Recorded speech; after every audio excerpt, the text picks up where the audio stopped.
شاء اللہ لا حول ولا قوة الا باللہ العلی العظیم. اعوذ باللہ السمیع العلیم من الشیطان اللعین الرجیم. بفضل بسم اللہ الرحمن الرحیم وبہ نستعین خیر ناصر ومعین. الحمدللہ الذی علا فی توحد ودنا فی تفرد جل فی سلطان وعظما فی ارکانہ.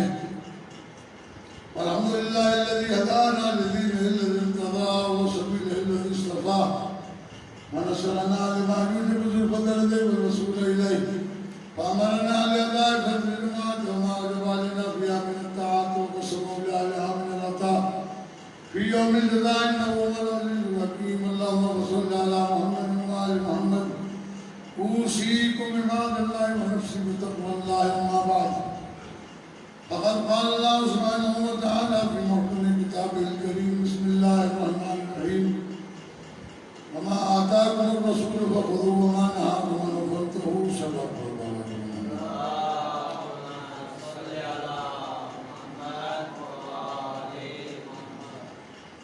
برادران عزیز، خداوند کریم نے اپنے نبی کریم صلی اللہ علیہ وآلہ وسلم کے لیے جو قرآن مجید میں بیانات ارشاد فرمائے ہیں، جو پیغمبر اکرم صلی اللہ علیہ وآلہ وسلم کے اختیارات بیان فرمائے ہیں، ان تمام چیزوں کو مد نظر رکھتے ہوئے اگر سیرت پیغمبر صلی اللہ علیہ وآلہ وسلم کو دیکھا جائے اور سیرت پیغمبر صلی اللہ علیہ وآلہ وسلم کو سمجھا جائے تو پھر آسانی سے پیغمبر اکرم صلی اللہ علیہ وآلہ وسلم کی ذات کی برکت جو ہے وہ کچھ نہ کچھ سمجھ میں آ سکتی ہے. یہ آیت کریمہ جو میں نے پڑھی بھی ایک آیت کا ٹکڑا ہے تھوڑا سا چھوٹا سا، جہاں اللہ تبارک و تعالیٰ اپنے پیغمبر کی ولایت کو اور اس کے اختیارات کو بیان کرتے ہوئے ارشاد فرما رہا ہے کہ وَمَا آتَاكُمُ الرَّسُولُ فَخُذُوهُ وَمَا نَهَاكُمْ عَنْهُ فَانْتَهُوا. میرا رسول جو چیز تمہیں دے دے لے لینا، اور جس چیز سے روک دے باز آ جائے. اس آیت کریمہ کی سب سے بڑی خوبی ہے کہ اس میں اللہ تبارک و تعالیٰ نے کسی زمانے کو معین نہیں کیا ہے، کسی حالت کو معین نہیں کیا ہے. مثلا رسول جوان ہو تو لے لینا، بوڑھا ہو تو نہ لینا، یا رسول صحت مند ہو تو لے لینا، رسول بیمار ہو تو نہ لینا، رسول گھر میں ہو تو لے لینا، باہر ہو تو نہ لینا، رسول مسجد میں ہو تو لے لینا اور رسول مسجد سے باہر ہو تو نہ لینا، حالت امن میں ہو تو لے لینا، حالت جنگ میں ہو تو نہ لینا. اس لیے کہ انسان کی حالتیں ماحول کے اعتبار سے مختلف ہو جاتی ہیں. امن میں ہوتا ہے تو بالکل صحیح ہوتا ہے، اور اگر وہاں جنگ ہو، مشکلات ہوں تو انسان کے اوپر مشکلات کا اثر پڑتا ہے، لہذا ہو سکتا ہے صحیح بات نہ کر سکے. لہذا اللہ نے زمانے کی قید ہی نہیں رکھی. وَمَا آتَاكُمُ الرَّسُولُ فَخُذُوهُ، جو کچھ میرا رسول دے لے لینا. فَخُذُوهُ، فوراً لینا، سوچنا بھی نہیں. فوری. فَخُذُوهُ یعنی ادھر رسول دے، اس میں سوچنے کی بھی گنجائش نہیں ہے. فَخُذُوهُ، جو کچھ دیتا ہے لے لو. وَمَا نَهَاكُمْ عَنْهُ فَانْتَهُوا.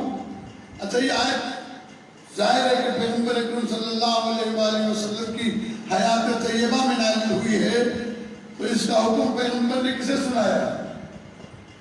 صحابہ کرام رضوان اللہ تعالیٰ علیہ.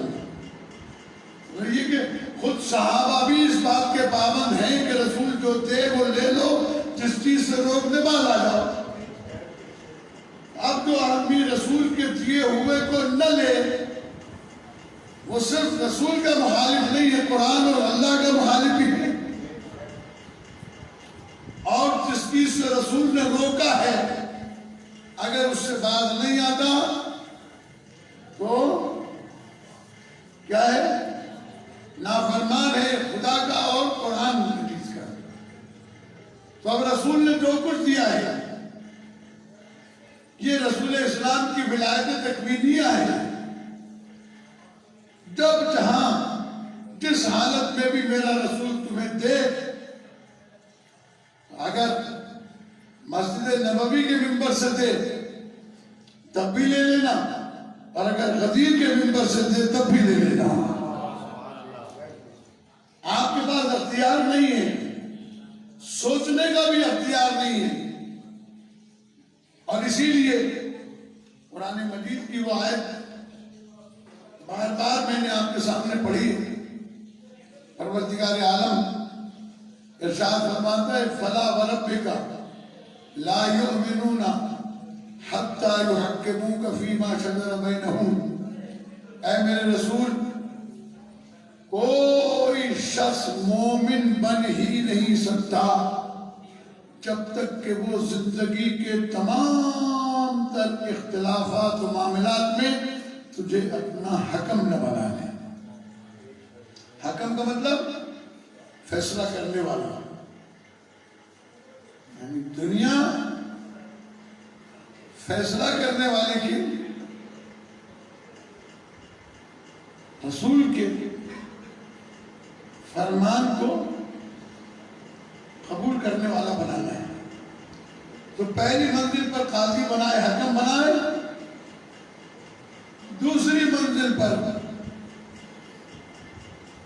يُحَكِّمُوكَ فِي مَا شَجَرَ بَيْنَهُمْ، شجر کے اختلافات، وَلَا يَجِدُوا فِي أَنفُسِهِمْ حَرَجًا مِمَّا قَضَيْتَ۔ اور میرے رسول جب تو ان کا کوئی فیصلہ کر دے تو فیصلہ قبول کرنے میں دل کے اندر تنگی بھی محسوس نہ کرے۔ اب یہ قیامت کے دن تک ہمارے اوپر لاگو ہے، لہذا ہمارے نجی اور سماجی فیصلے جو ہیں، قومی اور قبائلی فیصلے جو ہیں، جو ہمارے عام طور کے اوپر زمینداروں کے پاس، چودھریوں کے پاس، وزیروں کے پاس ہوتے ہیں، اسلام میں ان فیصلوں کی کوئی حیثیت نہیں ہے اگر وہ فیصلہ رسول کے فیصلے کے مطابق نہیں ہے۔ آج کے دن تک مسلمان ابھی تک اپنے آپ کو رسول اسلام کے فیصلے کا پابند نہیں کر سکے، اور قرآن مجید نے کیا کہا؟ فیصلے کو قبول بھی کرے اور فیصلے کو قبول کرنے میں دل میں تنگی بھی محسوس نہ کرے، اور اس کے بعد دوسرے لگا وَيُسَلِّمُ تَسْلِيمًا، تسلیم ہو جائے پیغمبر کے سامنے۔ تسلیم کا مطلب اپنے آپ کو حوالے کر دے، سرنڈر کر دے، جیسا رسول کہے ویسا کریں۔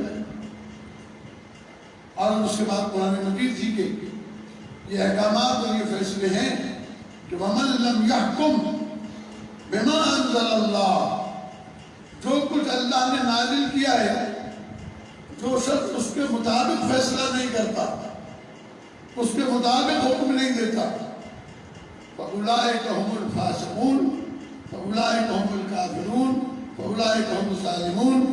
اس آیت کو 3 مرتبہ دہرایا گیا ہے۔ وہ شخص جو اللہ کے حکم کے خلاف فیصلہ دیتے ہیں وہ ظالم بھی ہیں، کافر بھی ہیں، فاسق بھی ہیں، ان کی کوئی حیثیت نہیں۔ اور پیغمبر اکرم صلی اللہ علیہ وآلہ وسلم کو جو بھی فیصلہ کیا، جب بھی فیصلہ کیا، اس کو تسلیم کرنا پڑے گا۔ اگر پیغمبر اکرم صلی اللہ علیہ وآلہ وسلم یہ فرما دیں کہ جوانان جنت کے سردار حسنین علیہ السلام ہیں، اس فیصلے میں کوئی تبدیلی نہیں آ سکتی ہے۔ اگر پیغمبر اکرم صلی اللہ علیہ وآلہ وسلم یہ ارشاد فرما دیں کہ علی قسیم النار والجنہ ہے تو اس میں کوئی تبدیلی نہیں آ سکتی۔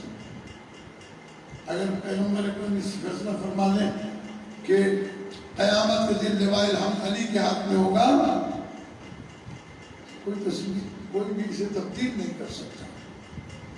لہذا زندگی کے ہر معاملے میں، نجی شعبہ ہو، گھریلو ہو، بیرونی ہو، قومی ہو، سماجی ہو، ہر فیصلے میں قرآن مجید کی وہ آیات جو پیغمبر اکرم صلی اللہ علیہ وآلہ وسلم کے شان نازل ہوئی ہیں، ان پر ایمان رکھ کر رسول کے فیصلے کو قبول کیا ہے۔ حضرت اگر رسول اسلام یہ کہتے ہیں کہ بیٹیوں کو ان کا حق دیا جائے، مجھے حق نہیں پہنچتا کہ ہم بیٹیوں کا حق روک لیں۔ اگر اسلام یہ کہتا ہے کہ بہنوں کا حق جائیداد سے دیا جائے، اسے نہیں روکنا ہے۔ آنکھ ہو جانے کے بعد وجود بھی اگر کوئی شخص اپنی نافرمانی کی وجہ سے آنکھ ہو جاتا ہے، آنکھ ہو جانے کے باوجود بھی وہ وراثت سے اور ملکیت سے محروم نہیں ہو سکتا۔ اس لیے امانت تمہارے پاس رکھی جائے تو واپس کرو، چاہے وہ کافر کی ہو، چاہے وہ تمہارے باپ کا قاتل ہی کیوں نہ ہو، امانت میں خیانت کرنے کا حکم نہیں۔ لہذا اس دور میں ہم جس دور کے اندر زندگی گزار رہے ہیں، یہاں ہم مسجد میں سنتے ہیں، مجلس میں سنتے ہیں، اور وہ یہی چھوڑ کر چلے جاتے ہیں۔ جب ہمارے معاملات ہوتے ہیں تو ہم ان معاملات میں یہ نہیں پوچھنے آتے کبھی یہ فیصلہ کیسے ہوگا، یہ معاملہ کیسے طے ہوگا۔ معاملہ طے کرنے کے لیے نہیں آتا، اس لیے کہ جانتے ہیں کہ معاملہ ہمارے خلاف جائے گا، فیصلہ ہمارے خلاف ہوگا۔ میں ابھی کیا ہوا تھا خیر پور اور نوشہر و فیروز اور اس طرف، تو کئی لوگوں نے کئی قسم کے مسائل پیش کیے، تو اندازہ یہ ہوا کہ ہم سب نام کے مسلمان رہ گئے ہیں، ہمارے پاس اسلام نام کی کوئی چیز رہ نہیں گئی ہے۔ یا نام اسلام کا ہے، یا تھوڑا بہت داڑھی رکھ لی، عورت نے کرتا کر لیا مثلا تھوڑا بہت، یا مثلا نماز وغیرہ تھوڑی بہت پڑھ لی، ہم سمجھتے ہیں کہ ہم مسلمان ہو گئے بس۔ ہم کبھی یہ محسوس نہیں کرتے کہ ہم اللہ اور رسول سے اس کا فیصلہ معلوم کریں کہ ہمارے معاملے میں اللہ اور رسول کا فیصلہ کیا ہے۔ جان دینے کو تیار ہے، لیکن اللہ اور رسول کے فیصلے کو ماننے کے لیے تیار، ماننا تو دور کی بات ہے، سننے کے لیے بھی تیار نہیں ہوتی۔ بہت بڑا المیہ ہے، بہت بڑا ایک دکھ کا معاملہ ہے۔ لہذا جس طریقے سے ہم نے دین اسلام کو پس پل ڈال کر چھوڑ رکھا ہے، نہ تجارت میں، نہ زراعت میں، نہ صنعت میں، نہ مزدوری میں، نہ گھر میں، کہیں پر بھی ہمیں اسلام کی کوئی ضرورت محسوس نہیں ہوتی ہے۔ اس لیے اب وہ پریشانیوں کا حال ہمارے سامنے آ گیا ہے کہ بارشیں نہیں برستی، اور برستی ہیں تو نقصان کے ٹائم پہ برستی ہیں، تو امام زمانہ پہ اللہ تعالیٰ فرد شریف پہ ضرور کے قریب کی نشانیوں میں سے ہیں کہ چیزیں تکلیف دہ بنتی جا رہی ہیں۔ سچ ہمارے درمیان سے ہو گیا، حق ماننے کو تیار نہیں، حق سننے کو تیار نہیں۔ پانے کرے اٹھنا پانے کسی اٹھنا حالانکہ اپنے پاس کوئی طاقت نہیں ہے. فیس بک بھری ہوئی ہے. کتنے طاقتور لوگ ہیں جو اسپتال کے اندر پڑے ہوئے جن کے لیے دعا کرائی جا رہی ہے اور کتنے لوگ ہیں جو چلے گئے. ہمیں اس بات سے سبق نہیں لینا چاہیے کہ ہم بھی ان کے پیچھے ہیں. ہم بھی جانے والے ہیں. ہمارے اوپر کوئی وہی نازل ہوئی ہے کہ تم نہیں مرو گے باقی سارے جو ہے مرنے والے گئے. ہم اپنی فتح اور اپنی بقا کی خاطر اپنے نفس کی مخالفت تو نہیں کر سکتے, البتہ اللہ اور رسول قرآن کی مخالفت کر سکتے ہیں. جو ہماری پوزیشن ہے, جو ہمارے حالات ہیں, جو ہماری صورتحال ہے. لہذا اس آیت کو یاد کریں, پڑھیں اور سمجھیں کہ رسول کا دیا ہوا لینا ہے واجب. رسول جس سے روکتے وہ حرام ہے وہ کام کرنا.